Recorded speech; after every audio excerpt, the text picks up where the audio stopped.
Hey guys, in this lesson we will be working together and kind of learning this design program called Gravit. So we're going to start by going to Google and typing in gravit.io, and that's Gravit. You're going to land on this page that you're seeing here and go with Start Now. Now this is basically pretty similar to Adobe Illustrator. I don't know if you guys are familiar with that, but it's where you can create vector-based artwork, so it can be scaled from anything from a baseball hat to the side of a building. It's very, very effective when you're making a design. You'll usually be prompted to log in or sign up. Just go ahead and sign up. It is free. There is a trial version that you can also sign up for, but I just stuck with the free one. So you should get into this screen here, and definitely feel free to pause the video if needed. So I'm just going to start with the print, and let's do our basic printing paper size, the letter portrait. Alright, and I'm just going to run through some of the tools with you guys here so you can kind of get a feel for how it works, and we'll also be giving you guys some free resources, YouTube videos and things like that to kind of get a better understanding of this program, because there are so many different tools that you can utilize and it's a little bit of a learning curve. So what I usually like to do when I'm creating a logo on the computer for the first time is actually drag the sketch that you sketched out into the computer and then just kind of recreate it within the computer. So to do that, you're going to go up to File at the top left, and you're going to go to Import, Place Image, and there we are. So I just dragged my image into here, and you can scale it however you'd like. You know, if you want it to be a little smaller, that's fine.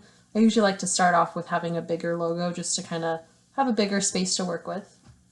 And then I'm going to just kind of walk through some of the tools with you guys. I'm not necessarily going to be making this logo in here just because that will take a bit of time, but I'm going to walk through the tools with you guys.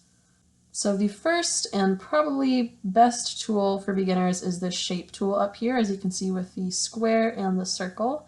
We've got lots of shape options, and once you kind of get the hang of it and maybe watch a couple more videos, this tool becomes very, very effective when you're first starting out. So for instance, I'm in this shape, I'm in a circle shape, and I've got all these options over here as far as borders, you know, how thick you want your border.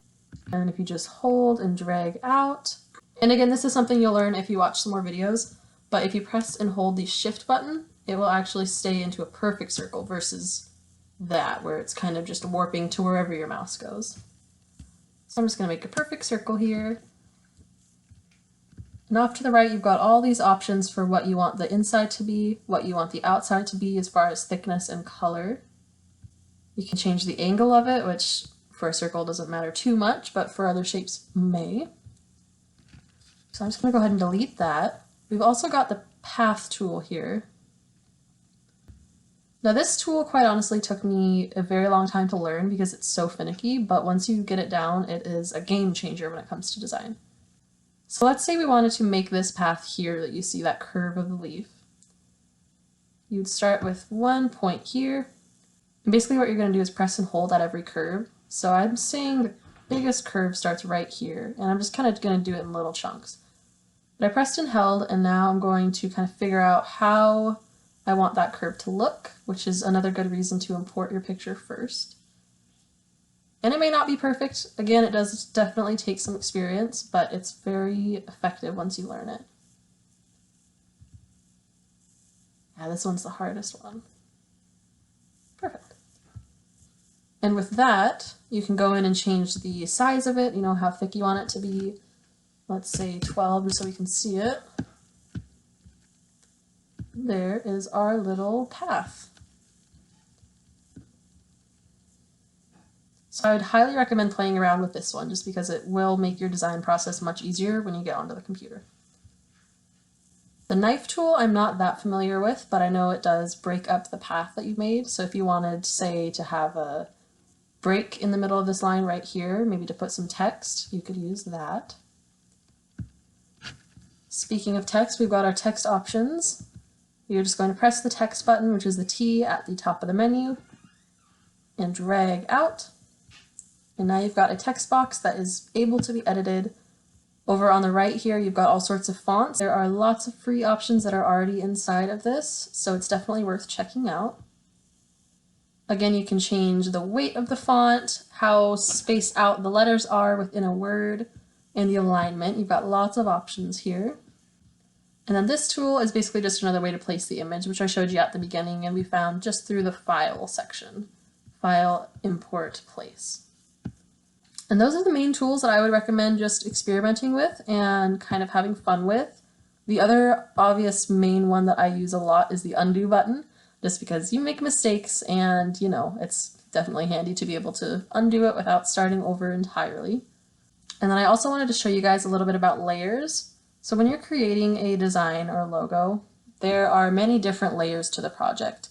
Let's say for this one, we've got the leaf, we've got the magnifying glass, eventually we'd have some sort of background or something around it, and we'd have the text portion. So layers, this layers panel here is a really good way to keep everything organized, because a lot of times when you're designing, if you, let's say you have no layers and it's all one, but you want to change the color of the magnifying glass, it can be really tricky and the computer doesn't necessarily know what you're trying to do.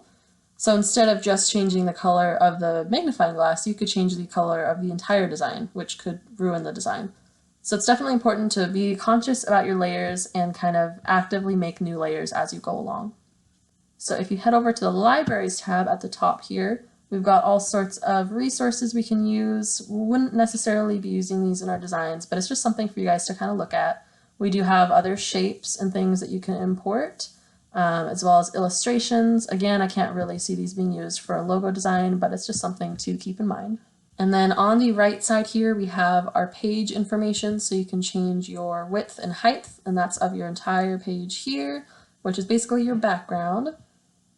And then once you guys have all of your elements together and ready to go, you're just going to want to drag over everything and you can group it together. And this is very handy when you're at that final stage of your logo design, just so that you can move the whole thing together. Let's say you're trying to center it onto the center of the page, which you've got your guideline there. It's definitely handy to be able to move everything versus just one item. So that's a bit about Gravit, and I'll be providing some additional YouTube and written tutorials about this program for those of you who are interested in creating the final logo on the computer.